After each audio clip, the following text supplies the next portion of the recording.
Fighting cancer is one of the toughest challenges any of us can experience. So many don't survive that battle. But the more we learn about how to combat the disease, we are also learning how our attitude and outlook can also have an impact on that situation. So when cancer decided to show up in Fitz Koehler, little did it know who it was messing with. Fitz Koehler is a force to be reckoned with. From her early days of kickboxing to coaching up kids and corporations alike, Fitz teaches us all how to do hard things. But if you're a runner, you may already know that. You may already recognize her as your race announcer. Fitz is the face for quite a few of the most popular road races all around the country. She has been a longtime motivator and cheerleader for those committed to the challenge of completing a marathon.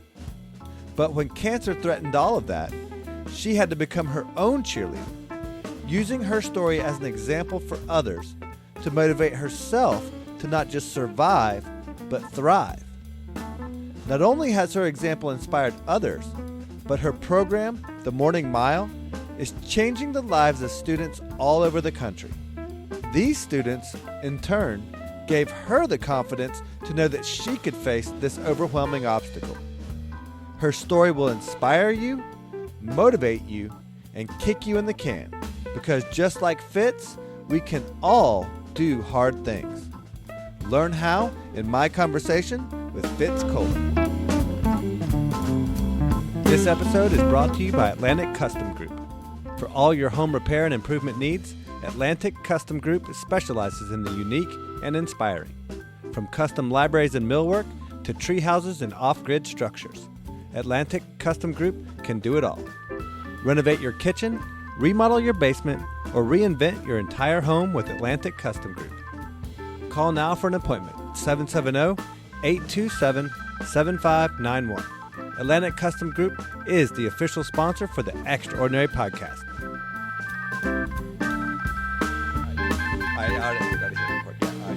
All right, this is the Extraordinary Podcast, and my guest today is Fitz Koehler. Hello. How you doing? I'm so happy to be here talking to you. What a delight. We're somewhat close. We're both in the state of Florida. You're coming to us from Gainesville, right? Absolutely. 2 hours north of you. And right now, I think Florida is the freest state in the nation. So it's nice to have that luxury, huh? Well, I don't know. I come from Georgia in Atlanta, and our governor, bless his heart, has been on the forefront of keeping things open and rocking and rolling. So that's awesome. I'm so grateful. He got my vote for next year for the re-election for sure. Well, I'll come and vote for him too. I love my guy, Ron DeSantis. High five. But yeah, I'm glad to see both our governors doing the right thing, man. Keeping things up and open and as much as possible and being responsible and doing the right thing. Yeah, we are the land of the free. This is what I've been told, right? Hope so. I hope it stays that way. These days, we are starting to wonder, but I'm glad we're of the same mind. So anyway, I have to tell you that it's good that we start off on that note, because we could have started off on a negative note, because you being a Florida Gator and me being a Georgia Bulldog, we're already, and after 2 weeks ago, you're lucky we're even talking at this point. Sorry, not sorry. When I was actually in college, it was very heated. It just felt so important, and the rivalry was so strong. But now, as a taxpayer, I just really appreciate schools that help people get jobs. And in-state tuition, right? So yeah, I can say go Dogs, go Vols, go Knowles. I can do it all now. I support every school that helps people become gainfully employed. Absolutely. Well, I grew up in the Spurrier era, so I have a special kind of level of dislike for the Gators, because that was the time when it was really not a good time to be a Georgia Bulldog. For sure. And I was actually a Gator back then, and I'm actually friends with Coach Spurrier and his wife Sherry, and I used to date his son Steve Jr. Oh no! Oh yeah. This interview is going downhill quick. Oh no, we're in trouble. We'll have to do a little course. No, they are. I mean, and for what it's worth, I mean, he is an amazing coach, and it was very delightful for me because I'm also a Clemson Tiger. And so when Okay. he went on to South Carolina, things kind of evened out there in the win-loss column. So Yeah. it Yeah. all kind of came full circle, but I digress. The college football, I could go on for that for a while, but that's not the purpose for your visit with us today. You've got a book out I right now, and let's do. kick it off right out of the gate talking about that. Yeah. So my book right now, it's My Noisy Cancer Comeback. And the comeback is because I was diagnosed with breast cancer last year, and I went through about 15 months of chemotherapy, radiation, surgeries. It was absolutely brutal and interesting. And because of my career, it was also very exciting and full of adventure and drama. So I'm a fitness expert. I have a master's in exercise sports sciences. I've been teaching around the globe for decades, and all of my efforts within fitness are focused on mass media. So TV, radio, books, magazine. When I teach fitness, when I speak, it's on a microphone, and it's usually to a ginormous audience. Quite often it's for corporations. So I've worked as spokesperson or speaker for companies like Disney, Oakley, Tropicana, Office Depot, and so on and so on. So I'm highly effective. As far as fitness goes, I've never sold out. I don't, in fact, I am a miserable opponent of diets, pills, powders, supplements, shakes, wraps, any sort of snake oil. God help you if you come at me with any of that stuff or try and promote it to good people around me, because there's always a little bit of vicious attack in there, because I resent anyone trying to take advantage of a decent person just trying to get a little healthier, feel a little better in their body with, and those people selling lies make me cranky. So that's one thing I do. And I normally actually make fitness understandable, attainable, and fun. So I bring the simplicity of this science to light and help people accomplish their goals without going broke in the process. And then I'm a professional race announcer. So some people think vroom vroom, that's vehicles. And I would love to say, not the people that start your listen to this podcast. We know. Yeah, it's you running got the races. Boston Marathon crowd listening to this podcast. Okay, so those are my people. Yeah. So I host the start and finish lines of some of the most prestigious and largest running events in the nation. Los Angeles Marathon, Big Sur Marathon, Buffalo, Philadelphia Marathon. I announced the DC Wonder Woman and Batman Run series, and so on and so on. So the female Tim Bomba, right? Tim's a nice guy. Yeah. I've not heard that. Yes. So Tim and I do similar things. I don't think he does it full time, but I hear very nice things about Tim. Well, he does a great job at it for sure. Does he? Okay, that's great. Sure. Yeah, he seems like and he brings nice that. What I like about him and you, like y'all bring that energy. Like in Ironman, it's a big thing. That finish line. It's a big grind, and that energy at the finish, and really recognizing people. It's really cool. It matters. It matters. Yeah, you know matters what? A lot.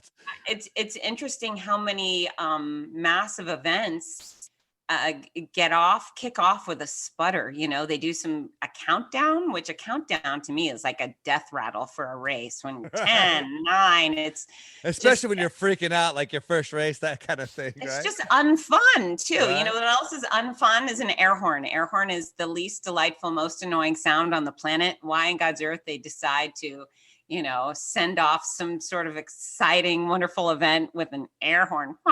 It just, I really like big energy and big engagement. I think if you can engage with your audience. So it's a strict policy of mine never to talk at people. I talk to them. So when I got on a microphone, I feel even if I have 25,000 people in the midst, I feel like we're sitting around the kitchen table having a conversation, and I'm very unscripted. I'll get a few bullet points about our sponsors or our timeline. But other than that, it's just chit-chatting and having fun. And hopefully if someone showed up alone, they instantly feel like they're part of a team or family. If somebody's nervous, hopefully I find that that hot button to be able to calm them down. And if somebody's excited to either win the race or just beat their old time, hopefully I've gotten them ramped up and excited. And, that's my goal, is to whip the audience into a frenzy. And by the time I yell go, I want them jumping up and down. And many of my start lines look like mosh pits.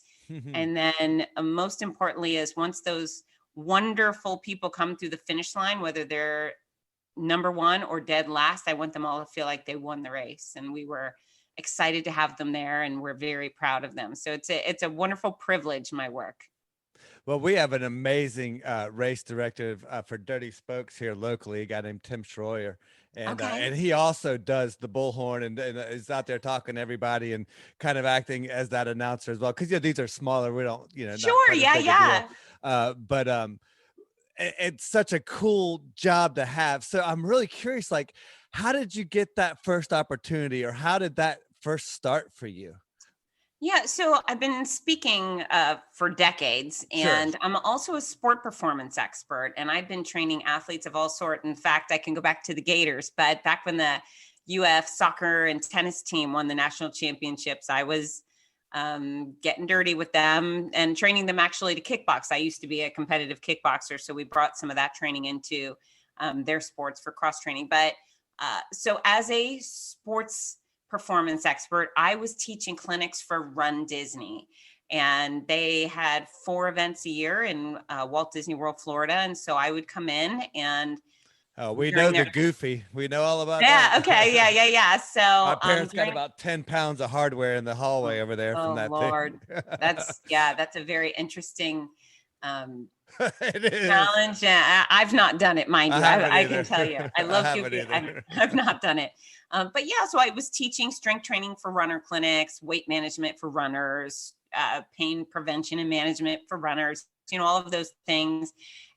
And so their race announcer, their golden voice is Rudy Novotny. And Rudy's, to me, he's got the biggest energy, the biggest voice on the planet. And I love being an athlete in his corral.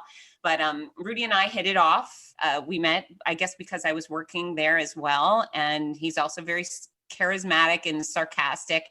And so he was at the expo introducing the speaker. So, it might have been Jeff Galloway and then so-and-so and me. And he always was so complimentary of my presentations. And then at some point he kept saying, we have a lot of people who come in and talk throughout the day. We don't have a professional speaker. You're our only professional speaker. He kept going on, you hit it out of the park, blah, blah, blah. And it was very nice. And then finally I said, thank you so much, but I don't know what to do with this information. You keep pouring on the respect, and it was very kind. And he goes, you know what we should do with it? He said, I need a co-announcer for the Orange County Marathon, OC Marathon in California this May. Would you be interested? And I said, yeah, I mean, I've never done it before, but I'd love to give it a go. And so he connected me with the race director, Gary Kutcher, and Gary looked at my resume and could tell that, getting mass amounts of people informed and entertained was not a new thing for me. So we chatted, and he said, yeah, I'd love to have you come announce with Rudy. And Rudy definitely showed me the ropes, taught me the nuances of race announcing versus the other things I had done. And man, we had a great time. And within, an hour of the first time I yelled go, Gary came over and said, hey, can you come back and announce next year too? So I was hired on the spot, which felt really great. And then within a few months, I had booked a few other events, and it's just steamrolled since then. And boy, do I love doing it. With fitness, I do a lot of arm twisting. I'm always trying to convince someone that eating wisely is a good idea, exercising is a good idea. But on race day, there's some race organization says, hey, Fitz, here's 20,000 people who already thought exercise was a good idea. Can you manage them, make sure they have a good time? And the answer to that is hell yes, I can do that. And I really want to do that. Yeah. So, talk about filling the bucket, man. Yeah, it makes me so happy. And, I learned long ago that I should always associate up, which for me, that means always surround myself with people I deem better than myself. And on race day, I get to do that. They're people that are concerned about their own health, great causes, their communities, and they're pluggers. They're gritty. They're willing to try hard and step out of their own box and comfort zone. So, when I step on a stage, I truly have deep respect and admiration for every single person at my start line. So it's a privilege, and I work hard to make sure everybody has a wonderful experience.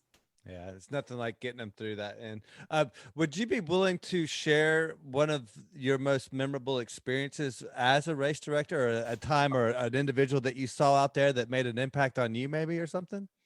Oh, well, I'm a race announcer, not a director. Sorry. Yeah, I apologize. A race announcer. I misspoke. That's okay.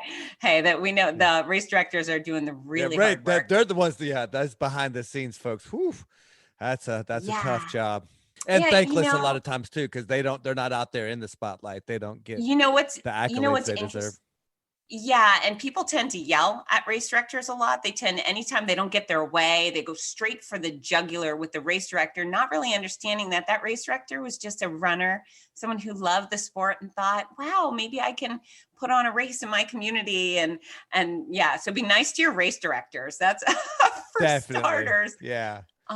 Hey, be great for them these days, because they're getting to be few and far between with this nightmare we're living in. Yeah, they especially need extra love now. I mean, golly, what kind of story do you want to hear? Oh, just anything that I just was wondering if there's one that kind of stuck out in your mind as a memorable experience for you personally, like one that maybe inspired you. Was there a runner out there that maybe left an impact on you as a race announcer out there? I think of a race announcer in the context of triathlon, where it's all about the finish, where in marathon, the race announcing is much more about, like, getting the waves through the entry and, getting everybody out there to get started, kind of thing. I am so blessed that every race for me, it's a million hugs. My great formula, I can tell you, is that little tidbit at the start line. The faster the people are, usually the less rowdy, the less fun they are. So, it's the all party, serious. It's all business. I got to get my watch timed up. That's right. No matter how fun I am, you can normally get a little bit of smiling out of the speedsters or the elites, but I love the back of the pack. And, you take a race like Philadelphia Marathon or the OC Marathon, where the people up front, they're willing to have some sort of fun, but every corral I send off, every time I yell go, I know that corral F is going to be far more fun than corral E. And by the time I get to corral J, those people are freaking dancing in the streets and, practically throwing their bras at me. So I love the back of the pack wholeheartedly. When I get to the finish line, and I don't know if this qualifies as your stories, but when people are coming in really fast, it's important that you give the winners their due. They get the really big, and the champion of so-and-so is this person. And so you want to give them a roaring, respectful champion's welcome. However, as soon as the very serious speedsters get through, that's when the real fun begins, because then I can get out on the course and those people want to stop and they want to hug me and they want to stop for a selfie. And, when I see close friends, and mind you, close friends is a very loose term for me with the running community, because if I know you, if I've had a conversation, instantly we're close friends. If you came to my clinic the day before and we shook hands, we're close friends. If I know your name and recognize your face, we are quote unquote close friends. So I will go down and I'll spend hours just greeting people and running through the finish line with them hand in hand. And, the further we go to the back, I'm getting people that are maybe 300-400 pounds, people that are 90 years old. I have a guy, Rich Williams.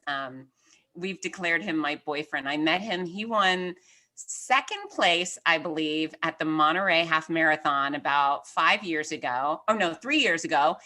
And he was turning 82 that day. So I was manning the award ceremony, and I guess Rudy was announcing the females and I was announcing the men. So we got to the 80 and over age group. And so Rich was I think our silver medalist, but I looked and it was his birthday that day. And so as he took the podium, I just started singing, which is a horrible experience for anybody who's had to hear me sing, but I just started singing and everybody joined in. And Rich is strapping. I mean, he's just the most gorgeous 82-year-old man on the planet. So I instantly declared him my boyfriend, and I swooned. And thankfully, his wife doesn't mind at all. She's about 75, and she's also a tremendous athlete. So yeah, I mean, it's all just little stories of love. Now, when it comes to my cancer experience, there are definitive stories of chaos that ensued out on race day or race weekend because of the collision between cancer care and race announcing. But overall, it's just good stuff. The goodness never ends. Yeah. Well, that's, again, one of the appeals to me about Ironman and the longer distance triathlon is because, those early finishers you talk about, like the placers, those top, that 5, 10, whatever, they're coming through, and the finish line is pretty much empty. And I kind of feel a little bit bad for them because, like you said, they've really worked really hard and they don't get a lot of accolades there at the finish. But then, like, as it gets closer and closer to midnight, as those later and later folks are coming in, you see the crowd start to build around the finish, and more people start showing up, and it starts to turn into this party, and like the glow sticks come out, and all everything starts. Next thing you know, it's like they're rocking and rolling. You can hear it from blocks and blocks away. And as one of those late finishers that's struggling to get there, it's like you can hear it off in the distance. Like it's the party that you're trying to get to that's way out there. You think it's impossible, and then you get in there and they raise your spirits up, and it's that whole mushy experience. And next thing you know, you're crying or passing out or falling over or something. But yeah, I think the further back we go, sometimes the more life-changing that finish line becomes, right? So there's the speedster, which even though they hustled really hard to win that day, it probably, even if you're like in Los Angeles, we get the Kenyans come out and they crushed the marathon in 2 hours, 10 minutes, something ridiculous like that. And they worked hard, but I don't know if they worked harder than the people that are taking 9 hours to do the race, and then you get people that look like me. Now I'm a solid middle of the packer. I look a lot faster than I am, but because I'm lean and I kind of have the runner body, people don't care to see me come through the finish line. They're like, who cares? It's another pretty face kind of thing. Here she goes. Yeah, runner girl, big deal. And again, I'm going at a very mediocre pace. But then we get some people that are obviously, you look at them and you think, it was hard for them. What brought them out here? I got to know their story. And that's where the inspiration comes. That's where, the tears roll. I had this guy, oh my gosh, I believe he had cerebral palsy. I could be wrong, but, and I'm often wrong because, I gobble it all up, but he had these walking braces, and this man was bent over in half. Every step he took towards that finish line just looked like it hurt so bad, but man, he was so gritty, and it probably did hurt. He probably was more, and he showed up in pain. That's the thing. Yeah. He showed up to the start line in horrific pain, but what a trooper, what a disciplined hero of a man. Now, hero, we use that term loosely sometimes. Was he out there saving people in Afghanistan or in a uniform and a police department? No, but his inspiration.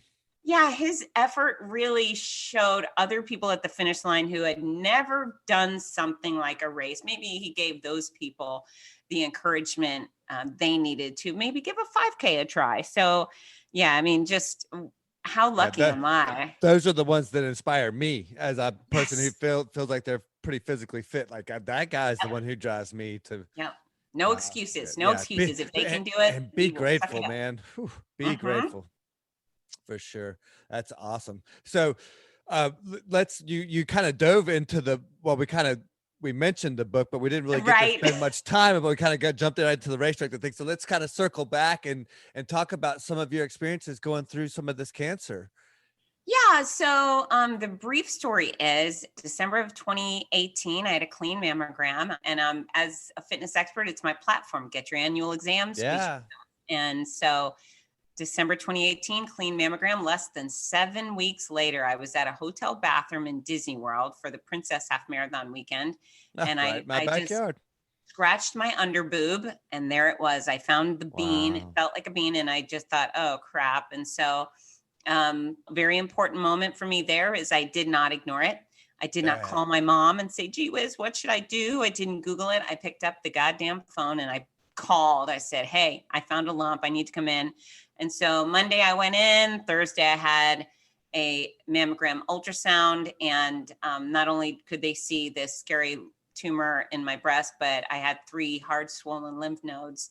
And I was able to compartmentalize the lump that I found. I figured, I have a strict policy. I do not cry over milk that hasn't spilt. I think worry is a complete waste of time. So I just put it in my back pocket and ignored it until I had, more information. I didn't even tell anybody what was going on.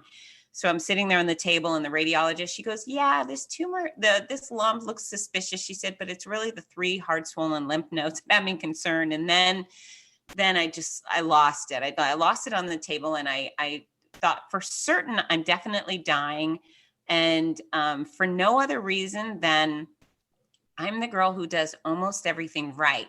I'm exhibit A of healthy living, perfect career, perfect family. I just thought my early death would be the perfect tragic tale. And that's exactly where this thing was going. So I was sick to my stomach. It was terrifying. And the next day I had a punch biopsy. A few days later, I had the diagnosis confirmed that you do have breast cancer. And I think a week and a half later, I started chemo. And, it's almost like being hit by a bus and having all of your bones broken, because you're instantly thrown into a cycle of constant medical appointments. It was scans and blood work and my port surgery, the little device they put in your chest to infuse chemo. And then, it's funny. I'm very private about my private life. So if I wasn't going to go bald, I would have told nobody that I had breast cancer. And so I'm sure you see it as much as I do. People get on social media and they take a picture of their swollen ankle and say, oh, I sprained my ankle, pray for me. And I always think, for real? You're eating up the prayers for your sprained ankle? Get a grip. And why are you putting that out there, projecting your weakness and what in the world? Everybody has to, I fell down, look at my knee. And I think, no, I want you to see me stand up. I fall down a lot. I never, ever put it out there. Not that I need to project perfection, but strength is the thing that matters to me. And so I would never be like, oh, woe is me, I broke my finger, everybody. So I love that, eating up your prayers on a broken ankle. Come on, right? So spot on. So there I am with cancer. And I think, shit, excuse me, am I allowed to say that on your podcast? You can say whatever you want. Yeah. Sorry. No, don't apologize. Okay. So now I'm going to be bald. And I figure if I'm going to show up on stage as bald, people are going to start asking questions, because I used to have 2 feet of hair. So anyways, I decided. Oh, it could just, the bald look for you, gorgeous, by the way. I mean, some people can pull that off and some people can't, but like I'm almost suggest keeping it for what it's that's worth. Nice. It was unusual, but I appreciate you wore that amazingly well. Yeah, you know what? I never hid the bald head. I never wore a wig. I just decided that I was going to be me, and that was going to be good enough. So I made this little video and said, here's the news that I don't want to share, but I have breast cancer. You saw it. So when I look back and think how cute, I was so naive, because there I was saying, I'm going to be fine. Don't pity me. I will expect no pity. You can root for me. You can send me well wishes, but do not send pity. And I will show up at all of my races and I will perform as expected. And I'm not going to miss time with my kids. And, I just made this bold declaration where, things could have gone very sideways. And in fact, they did go sideways. Yet, because I had committed in advance to not missing those races, and I didn't make the commitment for other people, it wasn't altruistic. In my mind, I would have been devastated if anything took away those events that I love so desperately, and those people. If I would have had to stay home while Big Sur Marathon was taking place, I would have sobbed all day, every day. It just wouldn't have been good for me. So I made the declaration, and so then I go and get my chemo, which wasn't a good time. Apparently what they gave me was considered the most toxic combination of drugs they give. They didn't tell me this at the time. They just said, you're going to be fine. They were positive. And I appreciated that. And in hindsight, because you're putting that out there a little bit, all right, I'm going to be fine. And so got chemo on Monday and felt a little tired and mousy on Tuesday, Wednesday. Thought, okay, I can handle this. And then on Thursday, my stomach exploded. And then I became chemo sick. And I was so sick. And even though my oncologist had provided me with his email address and his personal cell phone number and said, call if you need anything, I was just too stupid to use those resources because I thought, well, I'm getting chemo. I'm supposed to be sick. Why would I call to tell him that I'm sick? And instead of getting better, I just kept getting worse. And I almost fell. And it was a mess. And so I tapped out on the Monday morning and I said, hey, listen, I need help. And I've been sick all week. He said, come in right in the morning. And I did. And I go, listen, I have to get on a plane Friday. He goes, okay, where are you going? I said, I'm going to announce the Los Angeles Marathon. I've got about 35,000 athletes waiting for me. He goes, he didn't say stay home. He didn't at all. He said, well, we need to get you on your feet. And that was the best. That's how I already knew he was the right doctor for me, but that was it. Where so many other doctors would be like, you sprained your ankle, stay home. My doctor was badass. He was like, you got a job to do. You have some living to do while you're fighting for your life. You need to keep living. And if this is important to you, this is important to me. So the things that went on to keep me going and announcing races throughout the whole year and a half was insane. So I started IV fluids immediately that day. And basically I got them every weekday, no matter what, some weekends. And when I flew out of town, I would go from the airport. I'd arrive in California, get off my plane, go straight to IV fluids. My race directors were reaching out to medical people and hospitals and so forth saying, I have a race announcer with cancer. Can you get her some IV fluids when she's here? And they did. And these poor race directors, they've got so much stuff to do for race weekend. And then but you know what? They got to have the IVs there on standby anyway for the racers. So they're kind of already prepping for you anyway, right?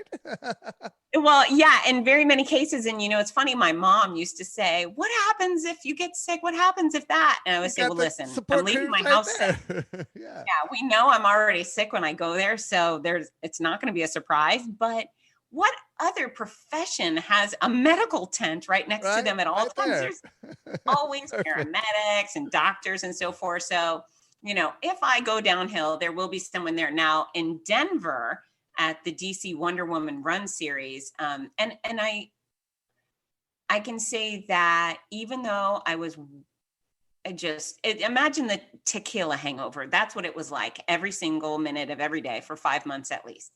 And so that's where I was functioning. That's so probably sick. Being kind. I would imagine it's probably even a little bit worse than that. It was awful and it was cumulative, but I would sleep on the hotel bathroom floor because I was sick. And, in a weird way, the hotel bathroom floor is the comfy spot.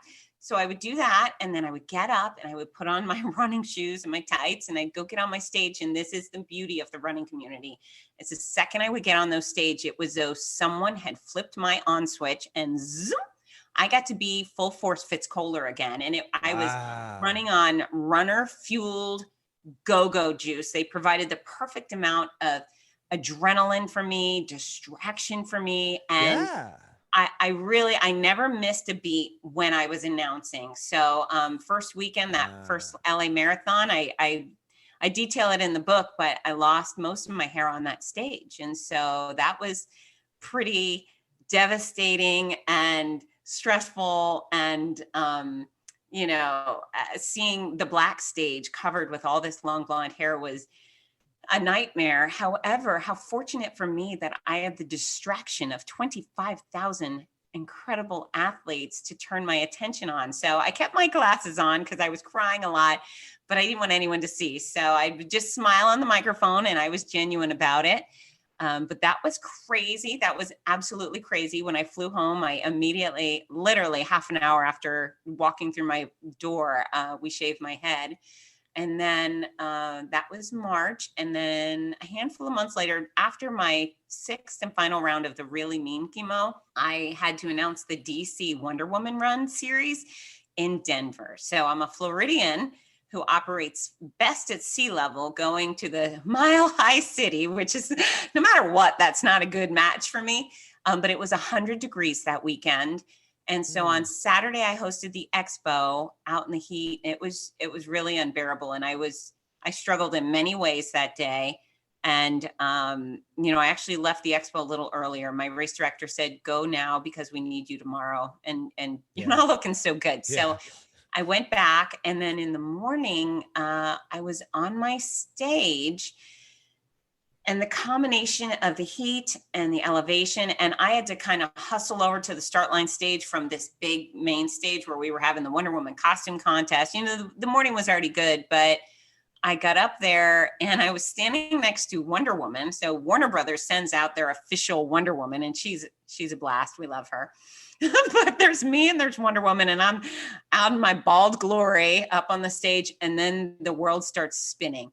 It turns yellow, and the crowd, it looked like that blurry special effect they use in the movies. And I just thought, oh God, here it comes. Don't pass out, don't pass out, don't pass out. And I did a lot of self-talk through cancer, but this is what I'm saying to myself. And then I look down, and sometimes my stages have a little railing, like a handle, on grass. We were on concrete. And so then instead of don't pass out, it went to, oh God, don't break bones, don't break bones. And we had at least 10,000 people out there. It was very stressful at the moment. And so magically appeared our video and sound director, Kent Kolstad of Livewire in Fargo. I owe this guy everything because he's not in charge of me in any regard. But what did he do? He randomly showed up at my start line table with a drink and snack for me. He just randomly was like, Fitz, I got this for you.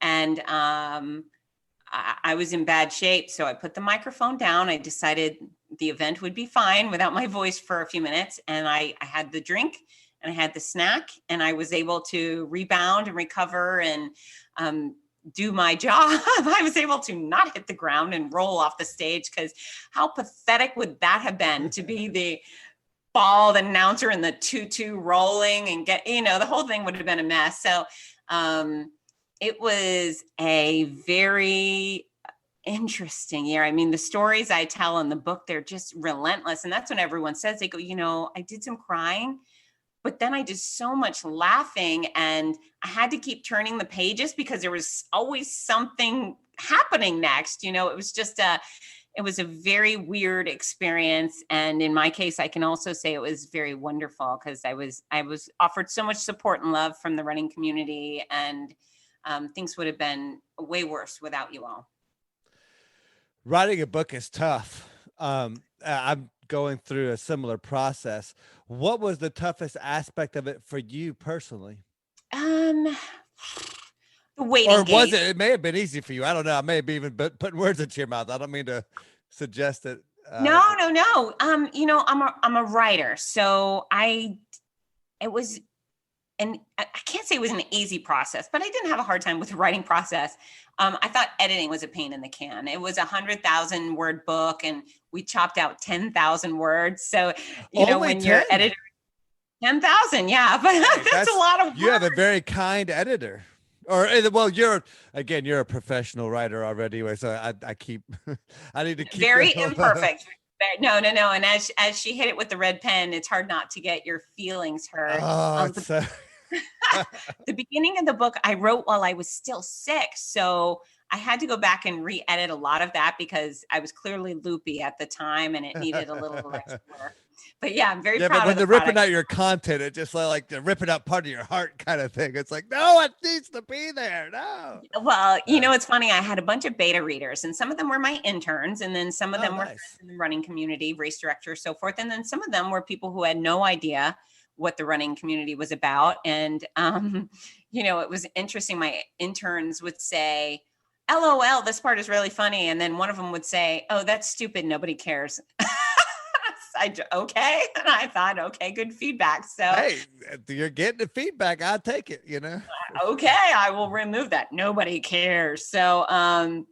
So yeah, I think the book is way better because of the contributions, or the input, I should say, from those beta readers. Now, that's brilliant. I've got some beta testers for my 8 Keys to Great program that are going through that right now, but I never thought of having beta readers for, like, because the book is essentially the program, but with all the backstories and all the little tidbits and the fun stuff and the anecdotes and whatnot. So that's a really good idea. You know what? You wouldn't bake a cake and then sell it without having a few people take a bite first. So to me, that's where it was. I was like, what do you think? I don't want to release something that people will hate. And they didn't hate it, but they certainly made some good quality suggestions that allowed me to improve the book. I was gonna say, they just give you a better final product at the end of the day. Yeah. If you can take because I'm always looking for that kind of feedback, and sometimes it's hard to get. For sure. Yeah, and I'll also know that you are the CEO of your book. You make the final decision. So if you disagree with the suggestion, you don't have to take the suggestion.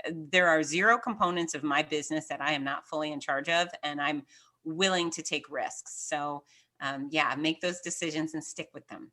Absolutely, yeah. And I always kind of tend to say, trust your gut. Yeah. Take all the advice, take good, bad, otherwise take it all in. But then ultimately trust your gut. And Absolutely. I think if you do that, then you'll ultimately 9 times out of 10, you're going to end up going the right way. But talking about some of the fitness stuff, one of the things that fitness is your niche, but then you've taken that niche and then applied it to a lot of different categories. You've got the corporate side, which I really want to talk about that from a personal selfish standpoint, because I'm really fascinated by how you get some of those programs into some of those opportunities, or how you create some of those opportunities rather. But then you've got the personal, the individualized stuff that you're doing. But I also want to talk about, you do stuff with kids as well, and inspiring the little ones. And as a dad of 5 and a bunch of little ones run around, I try to indoctrinate my kids into running very early on, selfishly. But talk about that kids program and what you're doing with the school systems. Yeah, so I just celebrated 10 years of my program called the Morning Mile. Years. And the Morning Mile is a before school walking running program that invites every child to participate every single day of the school year. It's not about a mile. In fact, it's not about any particular distance at all. But what we do is we provide, each school provides 30 minutes every single morning and invites every student, their families, and the faculty to participate. So it really is a y'all come. We play music. The kids get to go at their own pace. They track their own laps independently.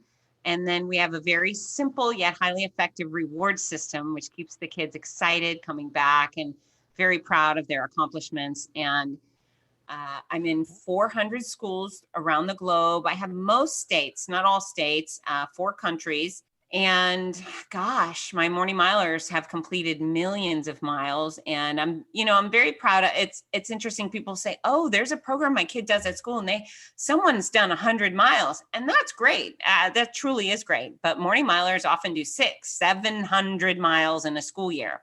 And there's no coaching, no choreography, no instruction whatsoever. We just make it incredibly welcoming, incredibly fun, and incredibly rewarding. And then we unleash them. And Morning Milers just, they find it within themselves to constantly do more and more and more. And so we have a lot of very athletic kids that didn't start off as athletes become athletic. And then we have tons of kids with special needs, and kids with walkers and in wheelchair, and kids with Downs and blind kids. And they can participate too, because there is no pressure to perform. It really is just come on out and take part, do what you can, do what you want. We will celebrate you. And it's just a group run at the end of the day. Just like what we do as adults. Yeah, a group run, walk kind of thing. It's just a group get together kind of deal. Get together to get active. And, the thing I love most about the walking running thing is it requires little skill and very little equipment. Music obviously makes things more fun. It's not essential. Great running shoes are, certainly helpful, but they're not essential. There's a lot of people around the world running barefoot. Not that I endorse that, but it's just a simple, stupid activity that you can do when you're 5, when you're 50, or when you're 95. And whether you go out and do 1 lap or you do 1,000 laps, it all counts and makes you better for it. So I'm very proud of the morning mile. We have changed, I say we, it's my company, it's my program, but I guess I try to disperse the credit, but I'm very proud of my morning milers. I believe that very soon we will start seeing Olympians credit their discipline to this morning mile program they did when they were in elementary school. Many CEOs will credit their morning mile program for their success, and it's funded by corporations. So where schools don't often want to invest money in health and fitness or have the resources to do so, I allow corporate America to step up and voluntarily sponsor programs. They foot the bills, the schools get it for free, the students participate for free, and we create a win-win scenario like that. So anyone who wants to get more kids moving in the mornings, if you visit morningmile.com, I will happily help you out. Awesome. Beautiful. All right. So I'm going to pick your brain a little bit because as a parent and need a little parenting hack here, Yes. Without divulging too much information, what is that reward system hack that you're doing to get these kids to show up every morning? Because that's no easy task, right? Like it's not a secret. It's a little, once a student completes 5 miles, they get a beaded chain necklace and a little colorful sneaker charm on it. Every time they complete another 5 miles, they get another sneaker charm. Once they complete 100 miles, they get a number 100 charm. And the beauty of these reward necklaces is not only are they fun to receive, but these students can wear it around their neck at school all day, and they're constantly being recognized and congratulated for their accomplishments. The kids are constantly looking at each other's necklaces, oohing and awing over the colors. And, it's magical for the younger kids. But even the high schoolers, we provide them in school colors. And so they strap them on their backpack and they're very proud of their accomplishments. Some of them are, at that age, they're concerned about weight, right? Maybe they don't. Yeah, it's all about appearance and body shape. Yeah, they don't have a car. They can't afford a gym and they're afraid of sports or they can't make a team, but they're welcome at the morning mile to just, you think about, especially girls, we like to walk and talk. And so you see a lot of teenage girls walking and talking, and then you see a lot of high school coaches telling their athletes, I can't train you extra today, but I want y'all to wake up and go do the morning mile. That's going to be part of your athletic training. So it's a win-win for everybody. That's amazing. I love that. So cool. All right. Well, so you talked about they get the corporate sponsors and you do a lot of work with the corporations. So I'd love to know about how you go about implementing a fitness plan or a program or doing some of this within that corporate environment. Because I see the other side of it from the business development side, and those opportunities seem much more readily available because there's an immediate return for the company or for the business. There's a financial. Oh yeah. In theory, financial. With some of this stuff, there's not necessarily that immediate intrinsic financial reward. So how do you go about that process? Well, I actually don't implement programs in corporations. Oh, okay. What they literally hire me because they know I'm a great speaker and I can. Mostly for those speaking engagements. Yeah, it's speaking engagements, and then sometimes it's paid spokesperson work. So I'm the face of their brand, and they know, as we talked about to begin with, I've never sold out. So people trust me. They know I'm never going to lie to them. And if I tell them I'm working with a product that is beneficial to your health, they believe me and they buy the product or they invest in that type of experience. So, yeah. So yours is more about product endorsement kind of thing. Sometimes. And then sometimes like Disney brings me in and they want me to convince their employees that getting fit, eating healthy is a really good idea. And then quite often I mix that up with some exercise. I don't usually teach exercise when I do these corporate events. Normally it's me in a fancy outfit or a dress and heels and I'm on a stage. Much more corporate environment. Right. Yeah. It's, teaching, talking, compelling, poking people in the chest with my words. And so when you're in those corporate in that corporate setting when you're giving those speeches, what is the main message that you're trying to convey? What's the main points that you try to drive home to those? Well, there's a few. So one of my presentations is called Fixing Your Life with Fitness. Everything gets better. Your work performance improves. Your relationships improve because you're not such a grouch because you don't have back pain or stress. You know, everything in your world starts looking a little rosier once you start pursuing health and fitness and sleeping well, which is part of the deal. And then my other presentations are steered towards operating at peak performance. You know, if you want to climb the corporate ladder, if you want to be a more respected professional, someone who is promoted, someone who accomplishes more, especially if you're in a sales position where your first impression means a lot. You know, do you show up and people think, oh, that guy's kind of dumpy. He's not willing to put in extra time. Or do they look at you and say, wow, he or she is a go-getter and I want to be associated with that person. And so your health, your fitness, your appearance, sadly, is part of the deal. And then your energy levels. There's a big difference between people who go exercise and put in nutritious foods and then people who don't. There's kind of a slovenly feeling around people who are unfit. And, you know, someone might be angry about me for saying that, but I don't care. What you think about me is not my business. I'm just here to tell you sometimes the truth hurts. Yeah, I mean, it's reality, right? However, this is the thing, is that this fitness thing I'm talking about, this golden goose that everybody wants, is completely attainable for absolutely everybody. There's not one person on planet Earth that can't be a little bit better, a little bit stronger. You know, can you choose healthier food today than you did yesterday? Absolutely. Can you move your body more? Yes. Does that mean you need to run a marathon tomorrow? Absolutely not. But you do whatever the next step is for you. Start moving in that direction. And, you know, I'm 45 pounds less than I was in high school. You know, sometimes people look at me and they go, oh, she just doesn't know. And I'm two things. I'm lean. I don't like the word skinny, but a lot of people call me that. And that's a curse word, right? Nobody can like a skinny person. And then my other cardinal sin is having blonde hair. And God forbid, you know, and this is what I find is anybody can technically have blonde hair if they want it, but skinny and blonde makes you the devil in certain social circles. But yeah, it doesn't come easy for me. I work at being healthy. And then when I got sick and I lost weight and I was very weak and very incapacitated, I worked on becoming stronger again. So, you know, working hard is in my nature. Striving to become better is in my nature. And if you want good things, it'll be in your nature too. You're going to figure out a way to put it in your nature. And so that is kind of what I do when I'm on a stage. I just go on and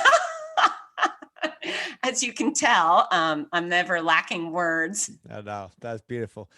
Speaking of which, if you had a billboard for all the world to see and you couldn't put your book on it or the title of your book, what would you put on that billboard? Or what would be your message to the world? I can do hard things. You can do hard things. Awesome. Yeah. All right. So now here's a twisty one for you. What's your favorite item under $100 that you could not live without, that you use on a regular everyday basis? These are the two questions I wrap with on all my interviews.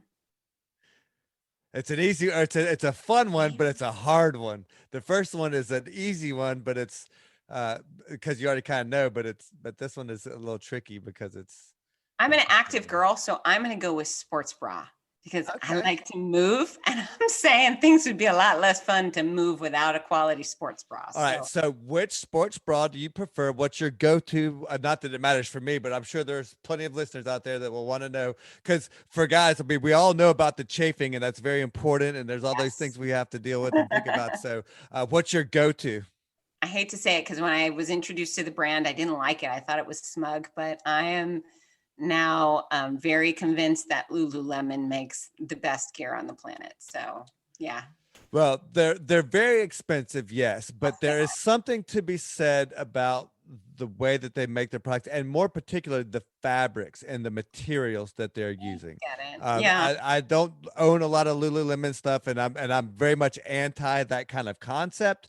But I will say that I'm fascinated by technology and improvement in materials and products that functionally do what you want them to do. And like for me, a guy, their pants in particular, they're, I'm not gonna say futuristic because that's getting a little bit ahead of ourselves, but they're doing things now that I believe a lot of other companies will eventually catch up and do the same thing. Yeah, their functionality is really fantastic. But here's the deal. I could I could feel beautiful and have comfortable clothes from Target or Walmart. And that's reality.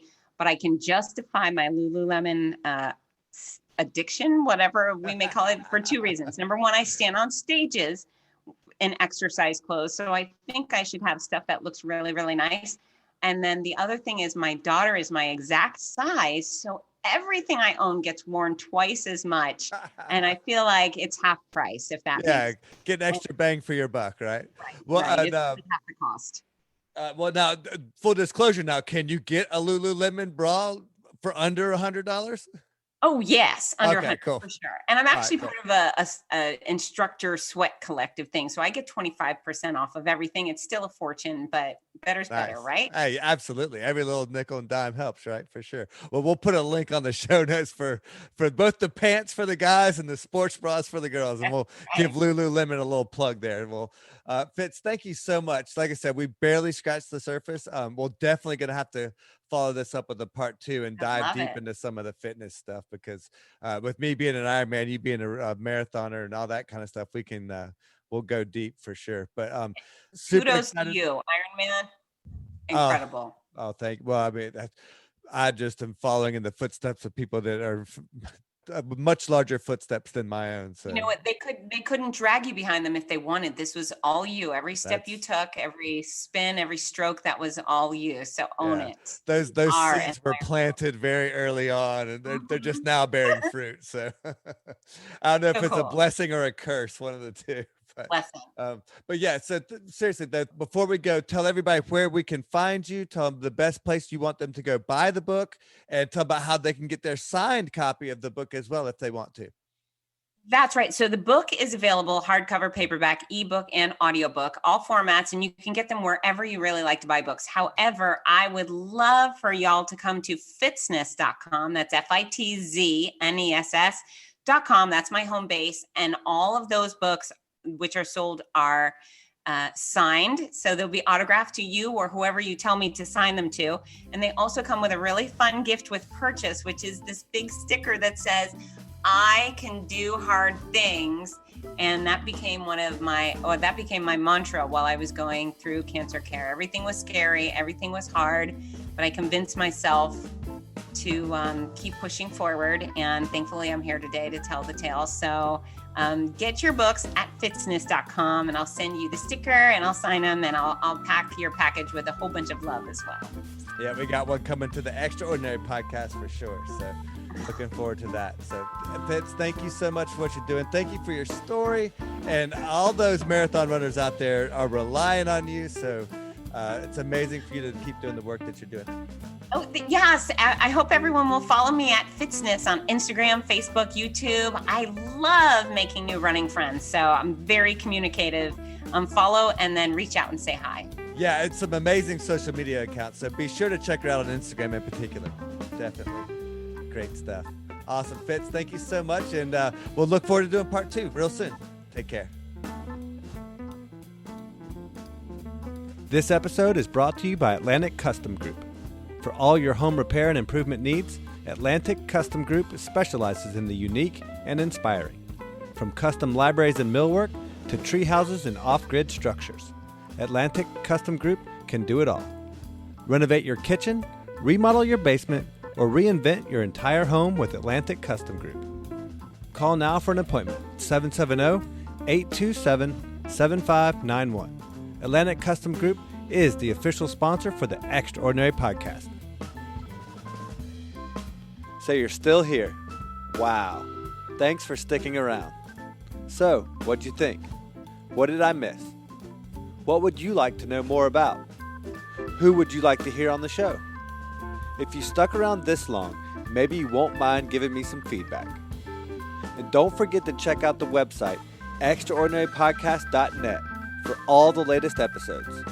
And if you enjoyed the show, please take the time to share with your friends on social media or with anyone you think who might enjoy it. And last but not least, if you're ready to start living an extraordinary life, check out 8keystogreat.com, where you can craft your free blueprint to renovate your career, home, or lifestyle. The program is free, but you have to do the work to unlock each key. And finally, if you'd like to speak with me directly, you can book a free 30-minute Zoom call directly through my Calendly link on the contacts page. And in the meantime, check out some of the other exciting interviews with ordinary people living extraordinary lives. Thanks for listening, thanks for sharing, and most of all, thanks for just being you. I'm Nate G, and we'll see you next week.